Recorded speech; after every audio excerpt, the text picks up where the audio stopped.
Ini hutan dulu, betul-betul hutan besar-besar, boleh tengok di situ kan tuh, ha. Kan nampak tuh kan. Kami tengok hanya batu tungguk-tungguk di situ ya kan. Jadi itu makanya dulu kami waktu kecil-kecil kalau tak berkawan-kawan takut datang kemari. Dan supaya anak-anak mengenal bahwa candi ada di Sintong. Di sini saya menemukan struktur bata. Itu merupakan lapisan penutup dari tanggul kuno yang ada di Candi Sintong. Candi Sintong ini situs yang penting di daerah Rokan. Candi ini adalah salah satu peninggalan nenek moyang kita yang berada di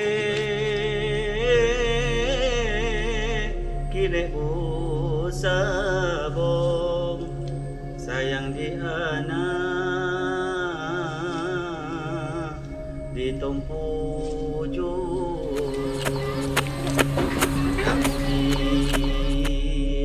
guna bosa lote bukayo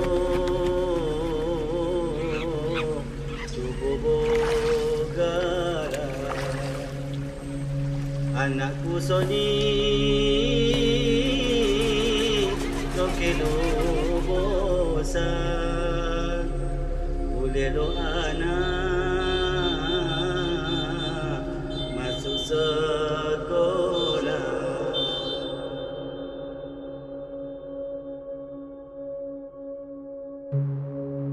Riau yang dikenal dengan kekayaan alam juga memiliki kekayaan sejarah yang beragam.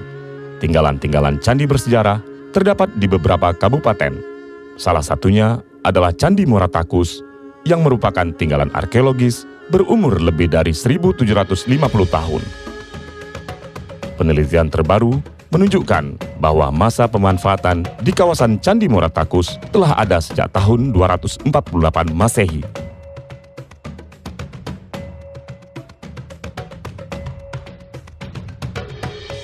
Khusus di Kabupaten Rokan Hilir, diindikasikan terdapat 2 tinggalan arkeologis berbentuk candi yang masih terus dilakukan penelitian, yaitu Candi Sedinginan dan Candi Sintong.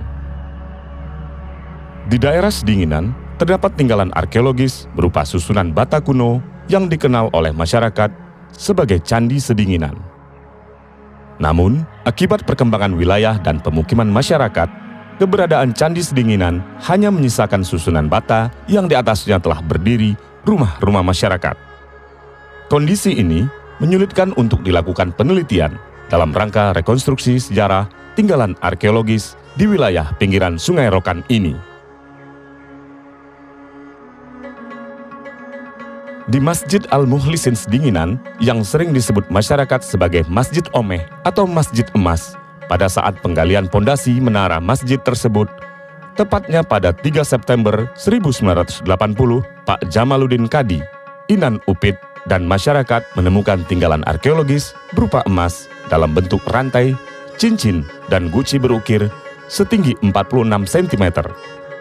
Aku dulu waktu itu berumur sekitar 17-18 tahun lah kira-kira. Jadi waktu itu aku rumah masjid kami inilah bentuk masjid kami dulu nak kayak cantik ini. Dindingnya papan, pakai tiang panggung istilah bahasa sekarang, pakai tiang macam kayu lah itu. Nah, jadi waktu itu bangunan orang kampung pakai reha-reha dulu sebelah ya terus maka bisalah terbentuk penasi jenjang ni. Dulu jenjang-jenjangnya kayu juga, bukan kayak gini, jenjang papan gitu tembok si tanah. Jadi waktu itu kami pun ada waktu dapat rezeki masjid ini kotorong dikasih masyarakat kotroyong lah diupah Pak Kodi namanya panitia masjid ini upahlah orang 2 orang tukang angkat tanah lansir ke rumah masjid ini. Waktu itu masjidnya jelek kayak bukan kayak gini, kecilnya pun gitu juga bukan kayak gini besarnya kan. Nah, itulah adik kudus muslim sama ucok nih mengangkat tanah ke masjid. Aku tuh kan cangkul itu sekitar agak setengah jam. Jumpalah takar tadi, bunyi tak, itu keluar rantai. Ini omeh nih, mana kamu dapat? Situ, ke masjid. Bapakku nak percaya, nampaklah Pak Kodi tadi udah dirempasnya takar. Rupanya yang ku tinggal lebih banyak, yang ku tinggal lebih dapat lagi. Emas ni ada ajaibnya, anak-anak bisa dapat, orang dewasa kayak kita ni bisa nggak nampak emasnya. Yang aku lihat rantai, ada yang mangkuk itu Pak Kodi yang dapat. Aku nampak di rumah dia. Dah tu benda kecil-kecil lah, rantai, apa anting-anting mungkin. Bentuk anting-anting itu.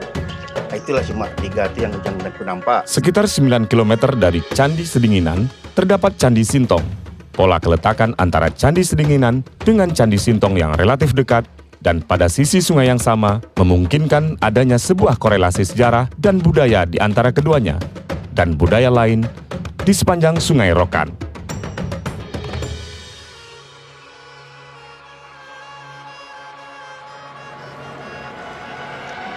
Kopi Bang Julis, untuk jalan pintas ke Candi Sintong mohon arahan. Kopi Bang Fajri, kita menuju Desa Sintong, kita lewat puncak je bang, terima kasih. Okey. Candi Sintong terletak di Kepenghuluan Sintong, Kecamatan Tanah Putih, Kabupaten Rokan Hilir, sekitar 400 meter dari tepian aliran Sungai Rokan, berada pada ketinggian 29 meter di atas permukaan laut di antara perkebunan sawit dan karet masyarakat dengan bentang lahan yang datar.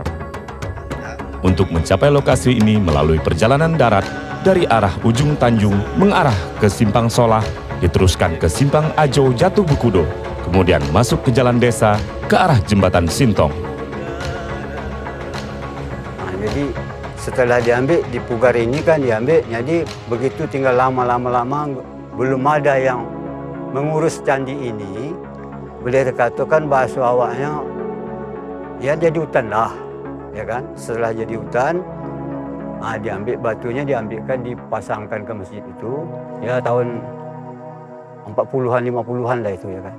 Sebabnya aku itu lahir tahun 1951. Jadi sebelum aku lahir masjid itu dah dari situ ke tengok. Mana ikut yang sebelah lain ikut ajak bentuk nak buat apa namanya? Tembak-tembak bentuk candi lah kan, untuk candi Borobudur sana kan. Pokoknya kalau aku tengok sewaktu umur ya 16-17 lah ya kan. Waktu itu ikut pun datang ke situ, aku takut. Sebelum bukanya apa itu Santa Pemure buka jalan itu, buka jalan itu kan tahun 66, 1966. Jadi candi itu lah dari kian. Kami jalan kaki dalam hutan tanah kemari dan.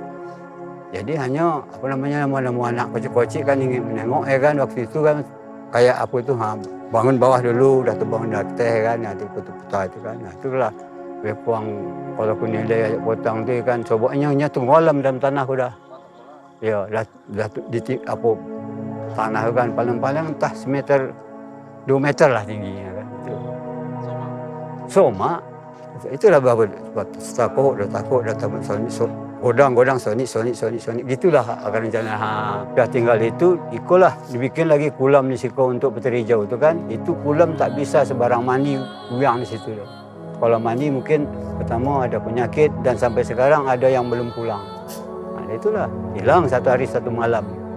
Ditanya sama awak mereka apa dimakan dalam hutan tu ya, pisang-pisang. Wah banyak makanan, orangnya cantik-cantik kan ya. Mungkin orang itulah ya kan, orang lain pada alam kita ni, alam baik mungkin ya kan. Candi Sintong memiliki latar belakang keagamaan Hindu-Buddha berdasarkan periodisasi relatif pada abad ke-12 ataupun 13 Masehi dan terdapat indikasi kuat berupa bagian dari struktur stupa yang ditemukan.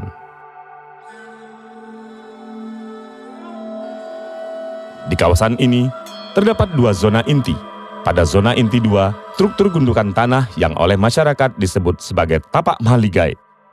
Tapak mahligai berupa gundukan tanah seluas 390,6 meter persegi atau 21 meter kali 18,6 meter yang dilewati oleh semacam parit dengan lebar 1,5 meter. Tapak mahligai ini berjarak lebih kurang 160 meter ke arah barat daya Candi Sintong. Pada zona inti 1, terdapat struktur Candi 1 dan struktur Candi 2, merupakan bekas candi yang saat ini berupa serakan bata dengan kondisi rapuh dan tidak pada tempatnya. Sisi barat laut dari struktur 1 dan 2, terdapat kolam air yang dinamakan oleh masyarakat sebagai Kolam Putri Hijau. Selain daripada tinggalan tapak mahligai, struktur candi dan kolam putri hijau, di situs percandian Sintong terdapat juga tinggalan berbentuk tanggul dan parit kuno yang membentang arah timur barat dan beberapa parit yang teridentifikasi berada di luar zona 1 dan zona 2 situs Candi Sintong. Kondisi parit kuno ini mengalami penyurutan debit air dan terjadi pendangkalan dari aliran parit timur barat yang berada di luar situs Candi Sintong. Secara literatur sejarah, Candi Sintong telah dilaporkan pada tahun 1914 oleh N.J. Krom. Dalam laporan arkeologinya di wilayah Sungai Sintong, Krom menyebutkan bahwa Candi Sintong dari peradaban Hindu berada di mulut Sungai Sintong, tetapi candi ini belum ditemukan. Laporan Krom ditindaklanjuti oleh Van Zyl de Jong di tahun 1929 yang menyatakan terdapat sisa bangunan Hindu di Kampung Sintong yang berada pada bagian hilir dari Sungai Rokan. J. Tiedemann menguatkan dua laporan sebelumnya, ditambah hasil penelitian F.M. Snitger bahwa terdapat beberapa temuan bangunan dalam periodisasi Hindu-Buddha di sekitar wilayah Pasir Pengarayan dan Sungai Rokan. Jauh sebelumnya, jejak peradaban Hindu-Buddha di wilayah Rokan tercatat pada inskripsi tiang batu prasasti Porlak Dolok yang berbahasa Tamil dan Melayu tua, tahun 1245 Masehi atau tahun Saka 1183, bulan Kartika, hari ke-12 pada hari Jumat di bawah rasi bintang Revati.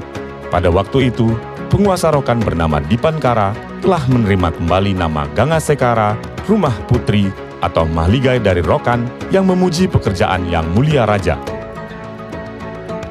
Lebih 100 tahun setelah prasasti Porlak Dolok, keberadaan Candi Sintong tercatat dalam desa Warnana atau sering disebut sebagai Kakawin Nagara Kertagama Samakta yang ditulis Empu Prapanca tahun 1365 Masehi sebagai puja sastra yang mengagungkan Majapahit.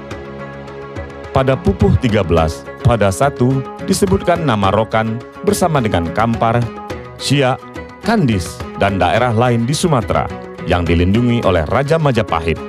Data dari Kitab Jawa kuno tersebut telah menunjukkan bahwa adanya kekuasaan atau kerajaan di tepi Sungai Rokan pada pertengahan abad ke-14 Masehi. Namun di mana letak pusat kerajaan yang dimaksud masih belum diketahui pasti. Sejak dilaporkannya Candi Sintong pada tahun 1914, kemudian 1929 dan 1935 sebagai sebuah tinggalan arkeologis yang berada di Sungai Sintong. Penelitian lanjutan juga telah dilakukan pada tahun 1973 dan 1976, diikuti penelitian survei lokasi pada tahun 1991 sampai dengan 1992 oleh pemerintah Republik Indonesia. Kemudian pada tahun 1993 sampai dengan 1994 dan tahun 2007 serta 2010, pemerintah mulai melaksanakan penelitian arkeologis berupa ekskavasi di sekitar reruntuhan struktur bata Candi Sintong dan berhasil menemukan artefak logam berupa perhiasan, lempengan, dan lembaran. Berdasarkan data awal berupa studi literatur dan kajian terdahulu yang pernah dilakukan, diikuti dengan penjajakan awal ke lokasi untuk menentukan kawasan yang akan diamati. Untuk data awal yang kita peroleh dari kegiatan ekspedisi Parit Kuno ini, saya rasa benar-benar menjadi sebuah pijakan awal untuk proses ke depan bagaimana Dinas Kebudayaan, BPK, atau mungkin dari akademisi itu melakukan kegiatan penelusuran atau mungkin penelitian yang lebih ekstensif. Misalnya mulai untuk mengungkap bagaimana sih sebetulnya kompleks yang ada di Candi Sintong ini. Apakah dia hanya berupa kompleks kecil atau sebetulnya kompleks yang cukup luas seperti yang tergambar di dalam LIDAR. Yang menelusuri perkiraan sumber bahan dari bata candi di Sintong ini. Karena bata di sini itu karakternya berbeda dengan candi-candi pada umumnya. Kalau candi pada umumnya itu dia menggunakan bata, lempung, ya, jadi batanya itu merah-merah. Kalau di sini ada bahan pasir silika, gitu, jadi batanya putih-putih gitu dan lebih rapuh. Itu yang pertama. Lalu yang kedua, PR yang paling penting adalah menentukan periodisasi dari Candi Sintong ini. Selama ini yang kita ketahui Candi Sintong itu kan selalu diasosiasikan dengan catatan-catatan seperti Nagara Kertagama ataupun misalnya salah satu prasasti yang ada di Padang Lawas soal eksistensi Rakan. Nah itu saya rasa periodisasinya masih terlalu dini untuk ditentukan ini dari abad 12 atau 13 atau mungkin sama dengan periode Majapahit. Melihat karakter lingkungan di masa lalunya, khususnya dari segi vegetasinya, tanamannya. Ya, jadi mungkin nanti akan mencari lokasi yang cocok untuk mengambil sampel sedimen, gitu ya, untuk dilihat bagaimana karakter tumbuhan di masa lalunya. Kawasan yang diteliti cukup luas, sekitar 50 hektar, sehingga sangat perlu melakukan beberapa langkah terarah untuk mendapatkan hasil yang baik. Untuk memastikan arah penelitian di lapangan, tim ekspedisi Parit Kuna Candi Sintong menggunakan teknologi LIDAR, yaitu Light Distance and Ranging, yang menggunakan sinar laser yang dipasang pada kamera khusus. Kemudian kamera ini dipasang pada sebuah drone atau pesawat nirawak yang diterbangkan dari posisi tertentu. LiDAR, standby. Distance UAV to RTK base, 4.6 meters. Distance to ground, 0.5 meters. Observer tool distance, 6 meters. Total distance on mission, 6.883 meters. Centimeters distance checking. Ready to fly 3, 2, 1, go.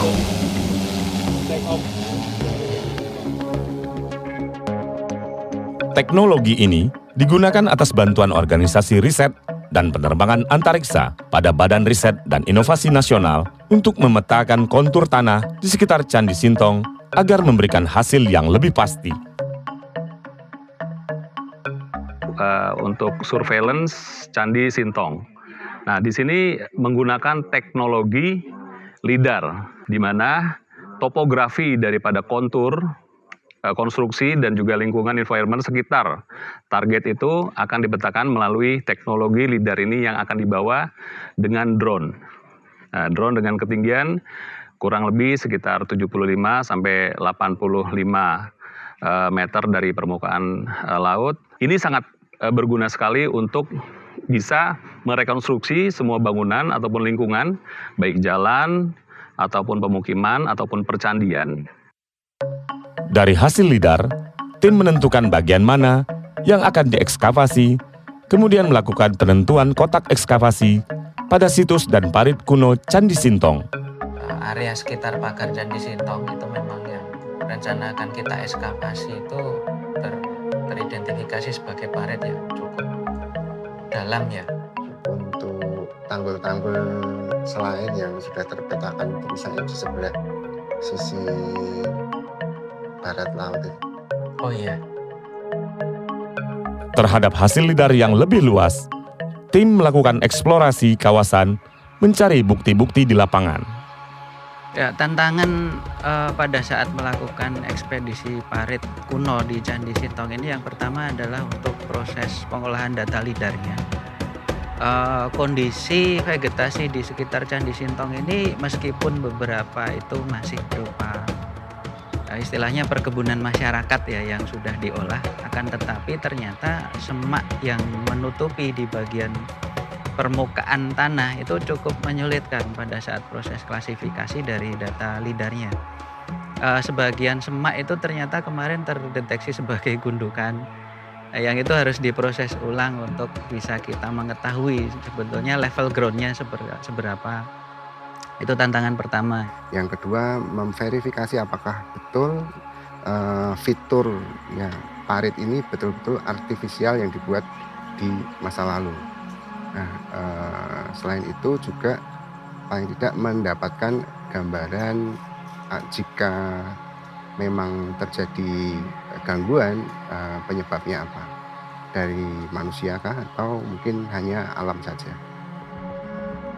Dari seluruh hasil LIDAR menunjukkan adanya 17 titik yang diindikasikan sebagai tinggalan arkeologis buatan manusia ditambah hasil arah parit.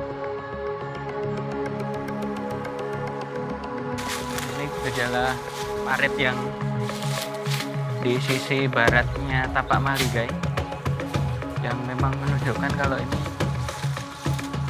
buatan manusia, bukan parit alami.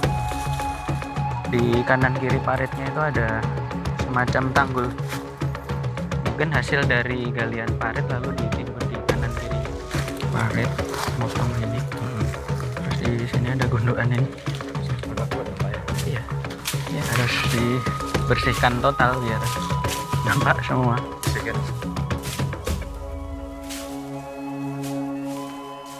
Ada galian lurus, cekungan yang simetris, arahnya lurus, itu kan pastinya dia merupakan fitur-fitur artifisial, bukan buatan alam. Lokasinya masih perlu sulit dijangkau, jadi perlu membuka jalan gitu ya. Di satu sisi itu jadi tangan-tangan, halangan gitu.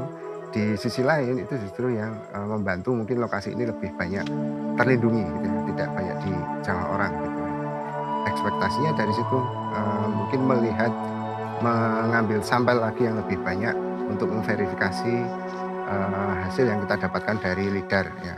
Karena dari survei yang kemarin kita lakukan dari 1, 2, 3, 4 lokasi itu terverifikasi semua, dan ditambah ada satu lokasi yang terverifikasi tanggulnya. Cuman itu lokasinya ada di sebelah barat daya.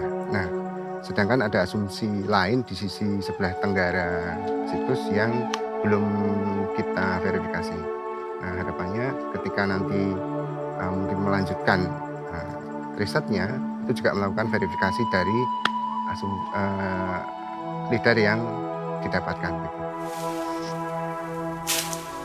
Proses ini kan sebetulnya hanya memverifikasi gejala yang terlihat di LIDAR ya.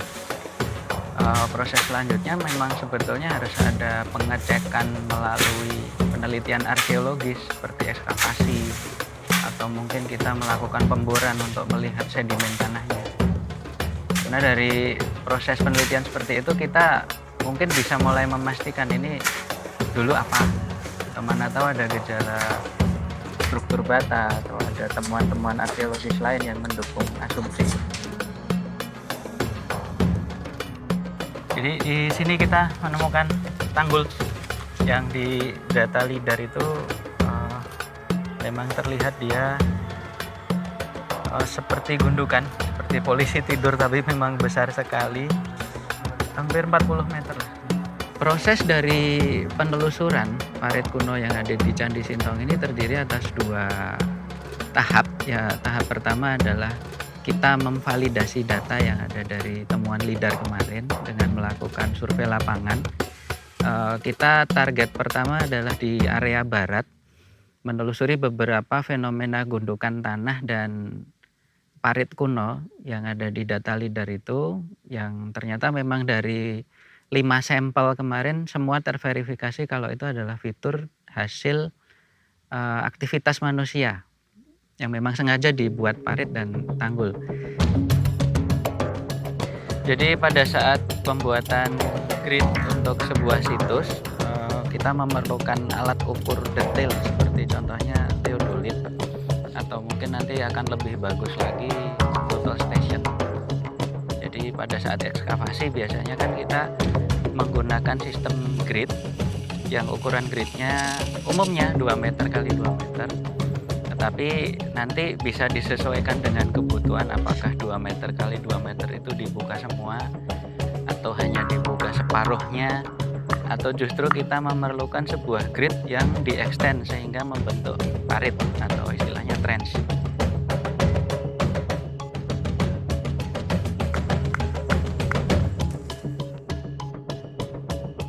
Lalu tahap yang kedua adalah melakukan proses ekskavasi.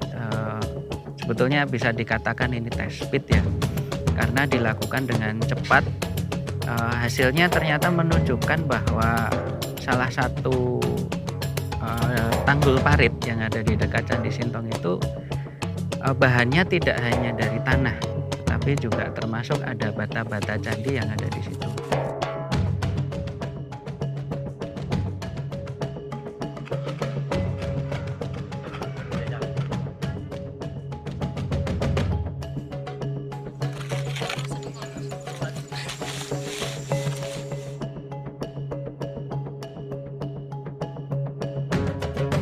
Lalu tahap yang terakhir ini adalah ada proses penggambaran stratigrafi tanah. Itu terutama untuk melihat bagaimana sih sebetulnya lapisan tanah yang menutupi parit kuno yang ada di Candi Sintong ini. Apakah sebetulnya proses sedimentasinya itu cukup tebal atau ternyata memang ya dari dulu parit kunonya itu tidak pernah berubah.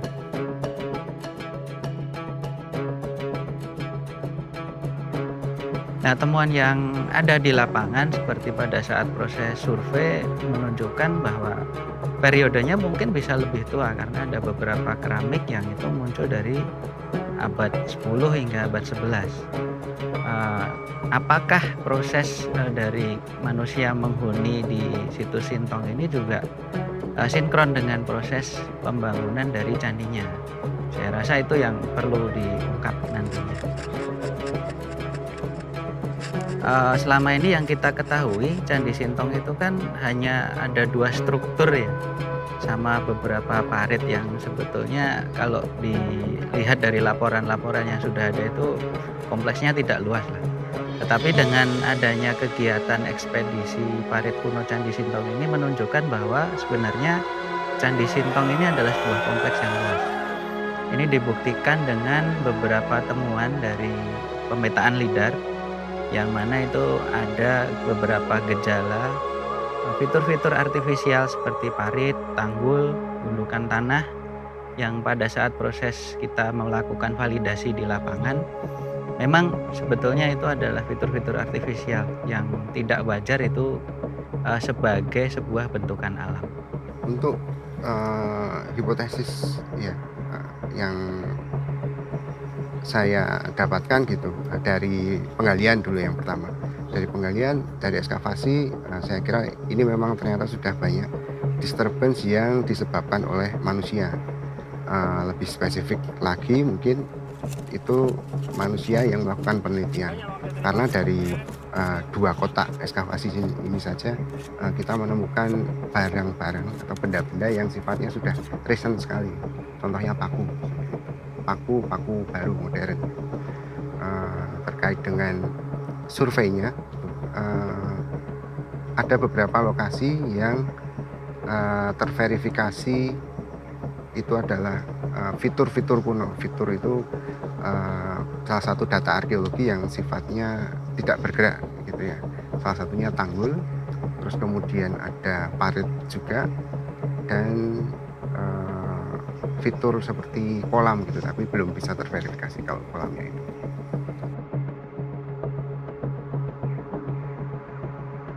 Walaupun ada perubahan-perubahan bentuk pada susunan batu candi dahulunya, hal itu hanya merupakan ketidaktahuan akan potensi besar dari candi tersebut.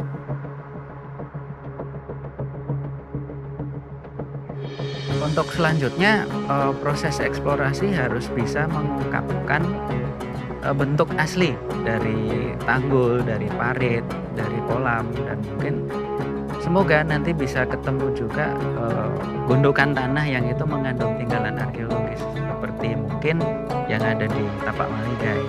Itu target pertama, kita harus bisa menampakkan bagaimana kondisi utuh dari kompleks yang ada di Candi Sintong ini. Dan targetnya akan membangun ekonomi lokal, membangun national pride, dan juga memberi suatu informasi kepada generasi selanjutnya sebagai kebanggaan generasi penerus bangsa. Sebetulnya tidak hanya dari riset ini, dari riset yang sebelumnya pun, dan sekarang justru lebih memperjelas bahwa wilayah ini, situs dan beberapa temuan-temuan yang terverifikasi selama ekspedisi itu memang besar potensinya. Ini adalah salah satu peninggalan nenek moyang kita yang berada di Kepulauan Sintong. Oleh karena itu, harapan kami sekali lagi kepada masyarakat Kepulauan Sintong agar bersama-sama menjaga candi kita ini. Saya Camat Tanah Putih berharap pada semua lapisan masyarakat masalah candi ini supaya dibugarkan, supaya menambah ikon masyarakat Ogan Ilir, dan supaya anak-anak mengenal bahwa candi ada di Sintong. Inilah Candi Sintong yang menunjukkan peradaban tua di wilayah Sintong, Rokan Hilir. Candi yang perlu dijaga sampai ke anak cucu untuk menguatkan identitas bangsa. Timang, timang anakku, timang anakku, timang sampai menai. Tuwailah padiku, tuwai, padiku, tuwai dapat segantang.